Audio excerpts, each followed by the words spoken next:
Wonderful people, viewers and subscribers, it don't happen. It don't happen though. Finally, Tinubu went to Qatar to tell Qatarians, or whatever they call them, that Nigerian people are prone, including his appointed government officials, are corruption personified.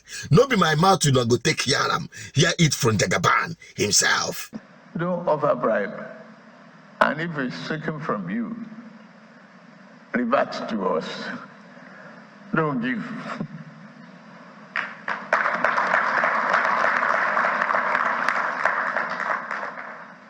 Don't let it be a problem from investing. Nigeria is serious about the revolution and evolution and business promotion that we have. We are going to remove all obstacles.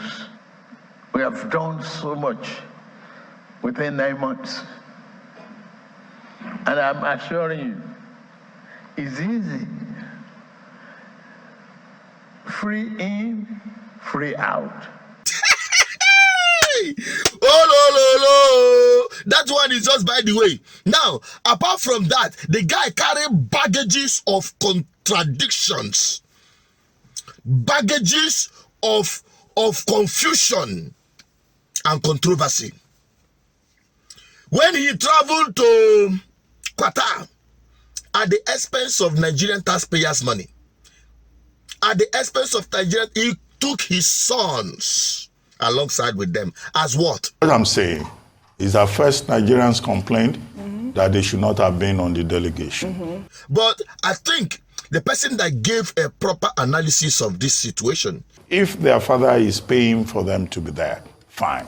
I also raise the question, if they have the relevant qualifications, if they are business people in their own right, and they can bring investment and they will make a contribution, okay, maybe, then, you know, you say, okay, they have a reason to be there. But what I find disturbing in that video that we just showed is that in terms of the order of protocol, I spent 4 years studying diplomacy. And I'm not boasting about it. Right. I took courses, I took exams, and all of that. I read the books. They were coming in terms of the order of protocol before the ministers of the Federal Republic. Now, what is their role there that they will come? They are even put there before the Minister of Foreign Affairs. Who is going to explain that protocol arrangement, you know, to us as Nigerians? And then further, may we begin to ask, what do the president's children, what do they do for a living? I mean, by the time I was their age, you know, I don't know specifically how old they are, but from looking at them, by the time I was their age, I was doing something concrete with my life. PhD. I was not, I got a PhD at 24. Yes! I wasn't depending on any father. Absolutely not. So people must get to a stage in their lives where they hold themselves together. I don't want adults behaving like invalids, hanging around. Just because your father is in a position, or his children of privilege sometimes overdo it. Yeah. And these are boys that will probably have wives at home. Some of these girls, what they go through is very embarrassing. You can't have a husband that's just hanging around. Wow. That cannot stand on his 2 feet as men. Good. That is just it. That is just it. That is to tell you that Tinubu is hell-bent in translating Nigeria to become his family business. If that is not the case, tell me why. Because I was looking at it, actually. How could Seyi be the first person in the protocol line? In the protocol line, ahead of Foreign Affairs Minister. Ahead of other protocols, including the National Security Advisor. No. Hey! Nigeria, you have entered one chance. Just as much as he made Lagos his family business, Nigeria had become his family extension. Business for that matter. Because if that is not the case, the young man should be busy doing something for his life.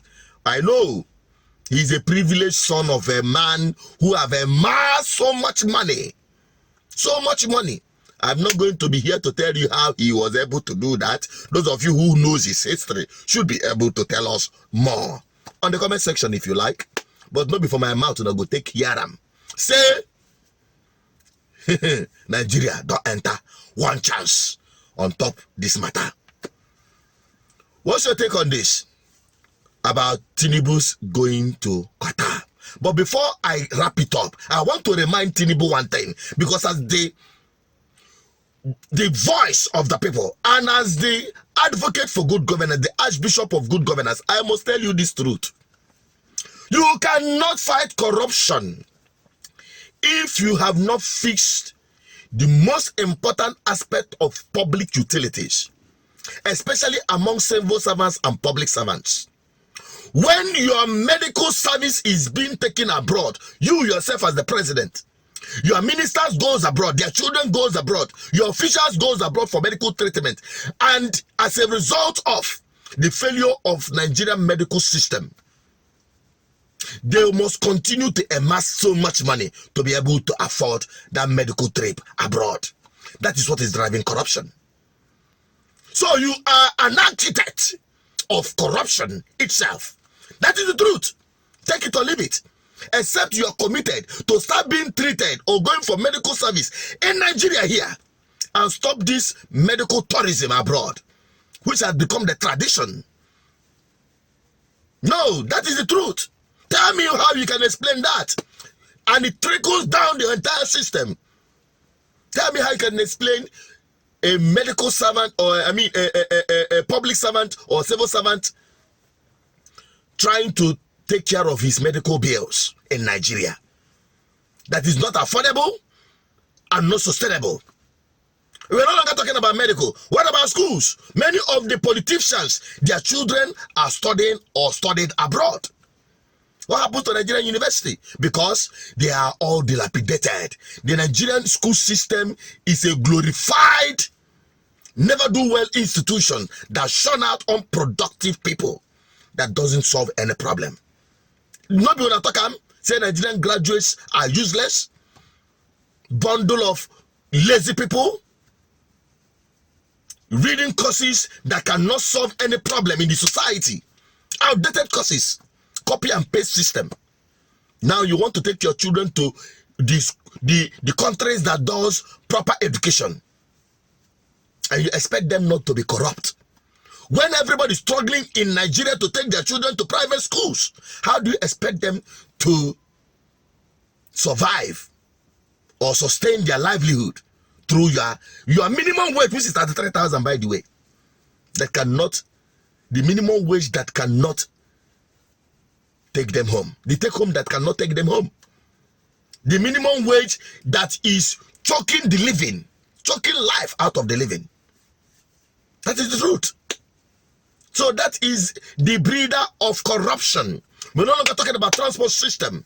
When many of you travel abroad, you are confident and comfortable traveling with public transport, the trains and all other ways. Not in Nigeria. Not in Nigeria. All of these things trickle down the entire levels of governance and the people. That is what is driving corruption in the system. If you can't fix these very little things, we're no longer talking about electricity and other utilities. If you can't fix them, we're no longer talking about social services. We're no longer talking about the people in the military or security architecture who are receiving peanuts, 50,000 naira. Lest I forget, the one that complained about his salary could not, or his bonus or whatever, could not take him from where he's serving in Brunu back to his people to visit his family. He was being, I heard that he was arrested. The military man that, had the boldness to, temerity as you call it, to speak out. And you expect them to give their best. And you expect them not to stand on the road and terrorize Nigerians with the arms you equip them with to fight insecurity. You think they will not use that to fight for their own livelihood on the road by extorting money? That is what is driving corruption. How do you